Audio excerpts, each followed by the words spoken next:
Amados irmãos, amadas irmãs, um bom dia para todos nós, uma excelente manhã de quarta-feira.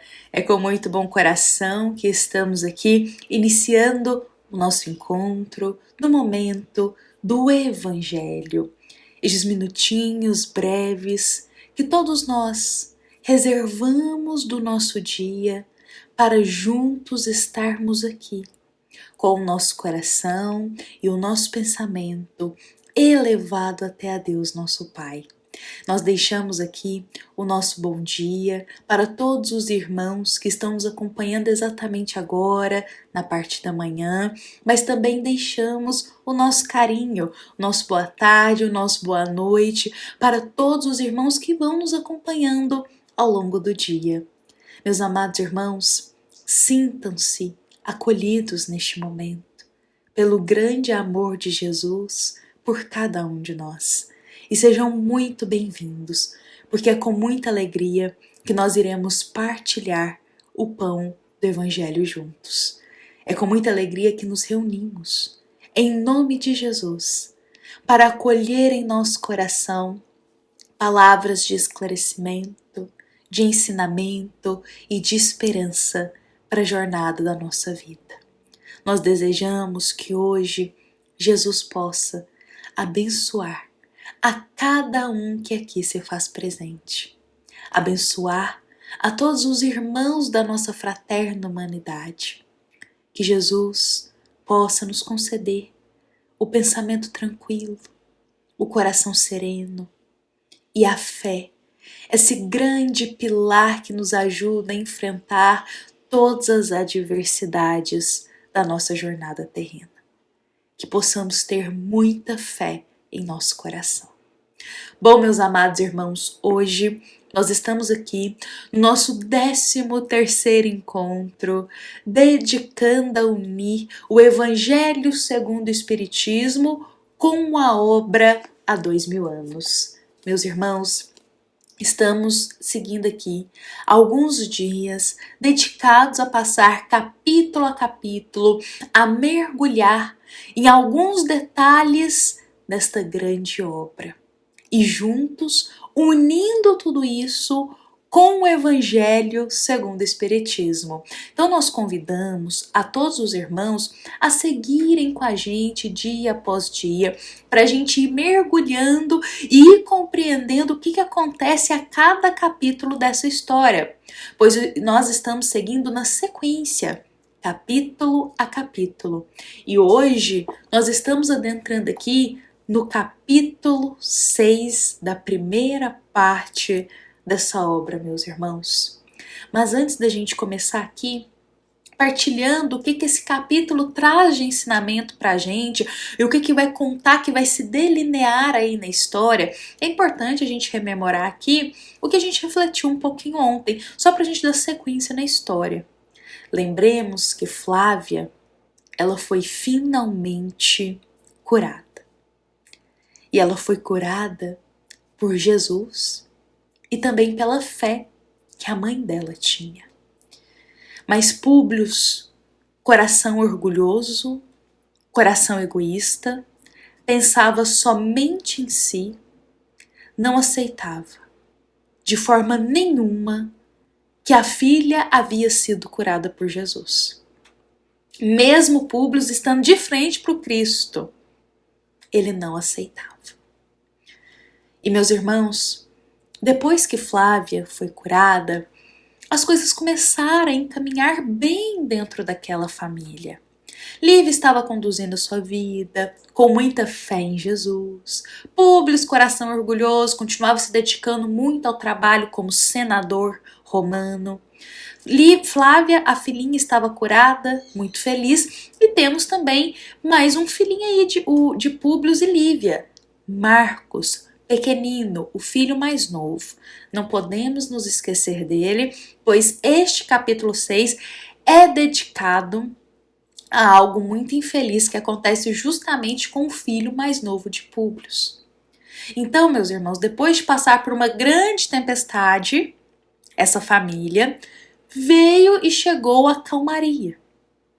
Mas logo chegaria de novo dias de tempestade. Porque a vida é assim, meus irmãos. A vida, ela é cheia de altos e baixos. A nossa vida, ela é cheia de momentos felizes, mas também momentos dolorosos que nos ensinam que a gente possa nos fortalecer neles. Então a nossa vida ela é exatamente assim, altos e baixos, altos e baixos. A gente enfrenta uma coisa difícil, vem a serenidade, depois aparece outra coisinha, depois vem a serenidade de novo, e assim vamos caminhando. Não há uma pessoa que passe por aqui, não há uma alma que esteja aqui na Terra que viva uma vida linear.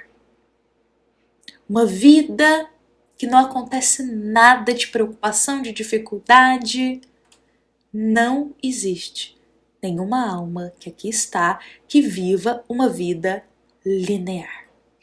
Todos enfrentaremos, uma hora ou outra, altos e baixos. E esse é o percurso da nossa reencarnação, meus irmãos. E assim aconteceu com essa família. Eles passaram por algo difícil, tudo serenou, mas agora eles enfrentariam juntos mais uma prova. E para a gente contar o que vai acontecer, vamos iniciar aqui nos lembrando que o capítulo 6 nos revela que certo dia Ana e Semele decidem ir até a cidade, até Carfanaum. Mas vamos nos lembrar quem é Ana e quem é Semele na história? Ana, meus irmãos, é a empregada mais próxima da nossa querida Lívia. Ana, ela nutre laços de carinho, de confiança, laços de extremo amor por Lívia e Lívia também por ela.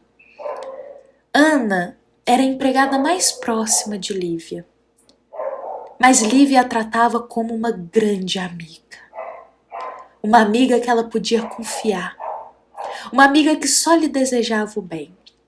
Então elas tinham esse elo de carinho uma para com a outra.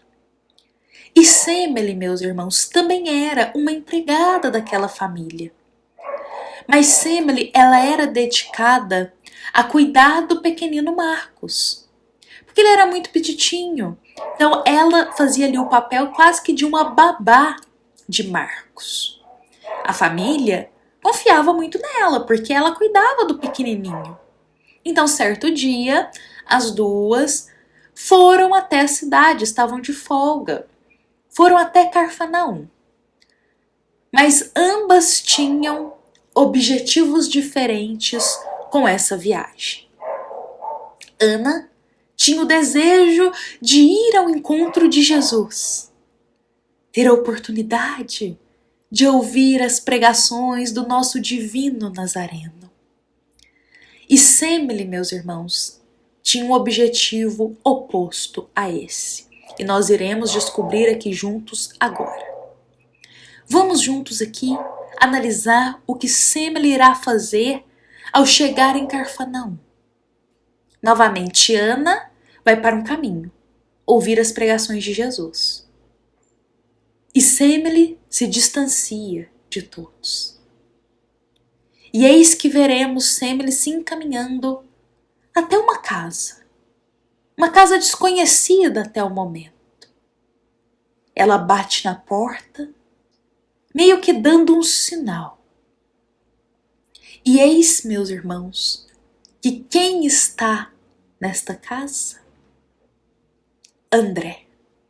Vamos nos lembrar também quem era André? André era o pai daquele jovenzinho que Públio fez de escravo. Que Públio bateu naquele jovenzinho.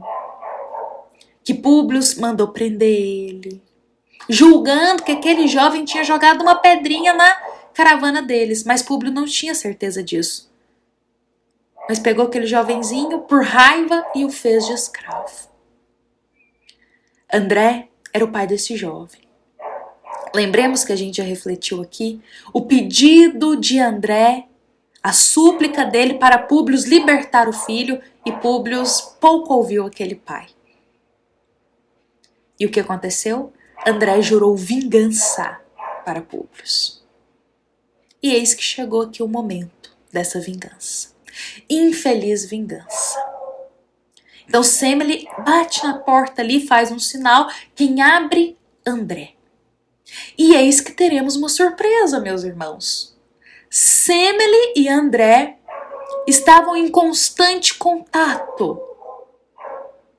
Ambos tinham delineado um plano contra Públio. Um plano infeliz. Um plano triste e de vingança. E qual era o plano deles, meus irmãos? Porque Semele, meus irmãos, ela vai até a casa onde André está para confirmar que dali a alguns dias eles colocariam esse plano de vingança em ação. Ou seja, ela estava com segundas intenções para ir até Carfanaum. Queria confirmar com André se o plano estava de pé, se poderiam colocar o plano em ação dali a 3 dias. E que plano era esse? Juntos, meus irmãos, eles delinearam o seguinte plano vingativo. Semele iria se candidatar à vaga de babá do pequenino Marcos. Ganharia a confiança de Públio e Lívia. Daria tudo de si naquele trabalho, para que Públio não desconfiasse de nada. Até que chegaria o dia em que ela pingaria algumas gotas de um líquido que faria Marcos adormecer por mais ou menos 12 horas. E após o menino adormecer, ela iria levá-lo na alta madrugada até André, o qual estaria de fora da casa de Públio, em seu cavalo, aguardando Semele levar o menino para ele raptá-lo e vendê-lo depois como escravo. Esse era o plano deles. E chegou exatamente os dias que eles colocariam esse plano em ação. E eis, meus irmãos, que Semele vai lá para confirmar se eles podem dar continuidade nessa ideia que eles tinham. E tudo fica acordado entre eles. Dali a 3 dias, André iria em teu cavalo, de madrugada, para as proximidades da casa de Públio e esperaria ali Semele levar o menino para ele raptar. O plano, meus irmãos, é colocado em ação. Semele faz exatamente o que foi combinado. Quando Marcos adormece, pega o menininho no colo e leva de madrugada lá para André. Só que Semele, meus irmãos, ela é muito esperta. Ela coloca as roupas de Lívia para fazer isso. Porque se alguém observasse esse fato, acharia que seria outra pessoa e não ela. E eis que ela estava certa. Porque nós temos ali alguém que vai estar observando o momento do rapto do filho mais novo de Públio. Alguém está ali, observando de longe, de madrugada, essa situação. Esse alguém é Sulpício.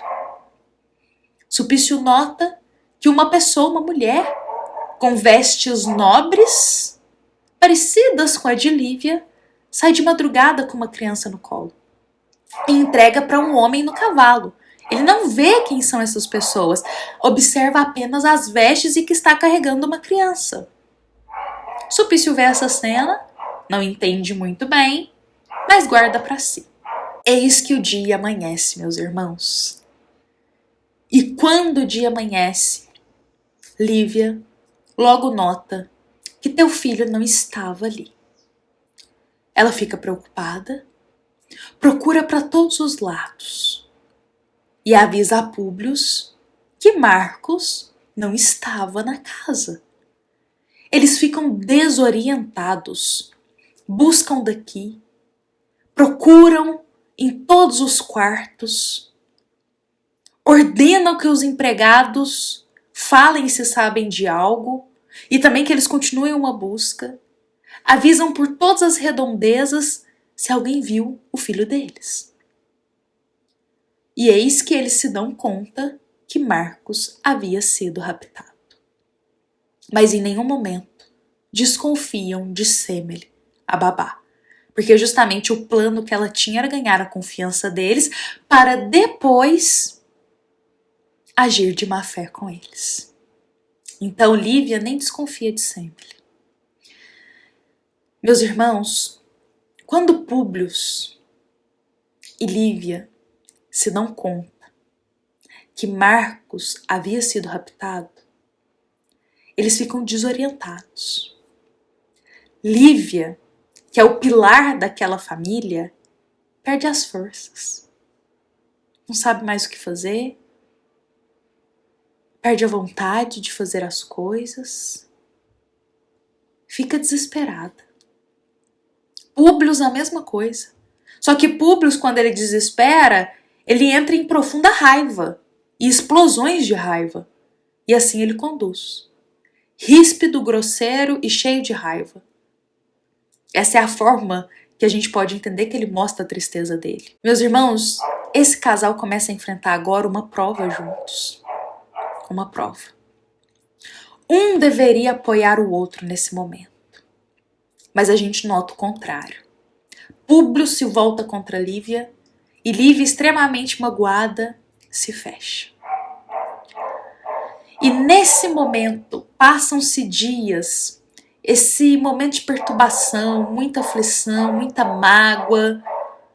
Eis que Públio recebe em seus aposentos ali, de senador, a visita de Sulpício. Sulpício, olhando toda a situação, o desespero daqueles pais naquele momento, porque o filho foi raptado, e não há quem fique tranquilo diante de uma situação dessa, Sulpício, ao invés de levar palavras de conforto, de esperança, de consolação, vai lá para fazer uma fofoca.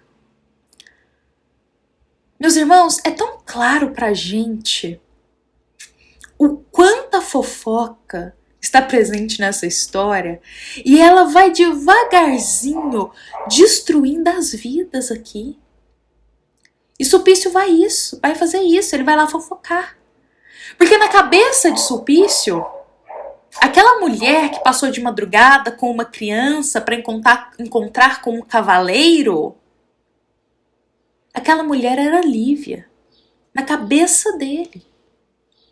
Novamente, ele viu de longe, ele não viu direito os fatos, ele viu só um pedacinho, deduziu algo, distorceu e foi lá fazer uma fofoca disso. Para Públio. Eu queria falar as palavras de Emmanuel nesse momento, na obra que a gente encontra. Emmanuel, sobre o que Sulpício vai fazer, diz assim, que Sulpício irá desfiar um rosário de longas calúnias contra Lívia. De frente para Públio, Sulpício irá desfiar um rosário de grandes calúnias contra Lívia. Suposições, distorções, mentiras e fofocas. E tudo isso vai destruir, meus irmãos, e muito, a vida de Lívia. Porque não há uma alma que não seja afetada quando alguém faz uma calúnia contra ela. Não é fácil, meus irmãos. Imaginemos a situação de Lívia. Já está sofrendo aqui com o rapto do filho, com a situação de Públio, porque Públio também não estava cooperando muito nessa época, porque ele tinha um gênio muito forte e era difícil de lidar. Enfrentando provas no casamento, dentro da família, o filho raptado, e ainda vai receber calúnia. Olha a situação que a Lívia está, meus irmãos. E Sulpício Não tem um pingo de piedade para perceber que Públio também está entristecido com aquele momento. Ele vai lá e faz a fofoca dele, a calúnia dele, as mentiras, implantando na cabeça de Públio que provavelmente pode ser Lívia que foi se encontrar com um cavaleiro ali de madrugada. Eu queria unir isso, já estamos aqui encaminhando para o final, mas eu queria unir esse fato de hoje com uma passagem do Evangelho segundo o Espiritismo. Passagem do capítulo 10, item 13. Nesta passagem é nos dito a seguinte pergunta: não cumpre, aliás, ao homem auxiliar o progresso do seu semelhante? Por outras palavras, essa passagem nos traz o seguinte questionamento: não é um dever do homem, pelo menos, auxiliar o progresso de seu semelhante, do seu próximo? Ou seja, é nosso dever estender a mão e ajudar a todos aqueles que estão mais necessitados. Ao invés de ir lá e afundar ainda mais aquele irmão na situação que ele está, infeliz. E eu separei esse trechinho pra gente aqui hoje, porque Sulpício, ele faz exatamente o contrário desse dever. Ao invés dele ir lá e ajudar Públio a se reerguer com uma palavra de esperança, ajudar Públio a ter confiança, a ter mais fé, Sulpício vai lá e afunda ainda mais ele, com mais problema, com mais fofoca, com mais calúnia. Ao invés de usar a palavra para ajudar, Sulpício usa a palavra para entristecer ainda mais o coração de Públio.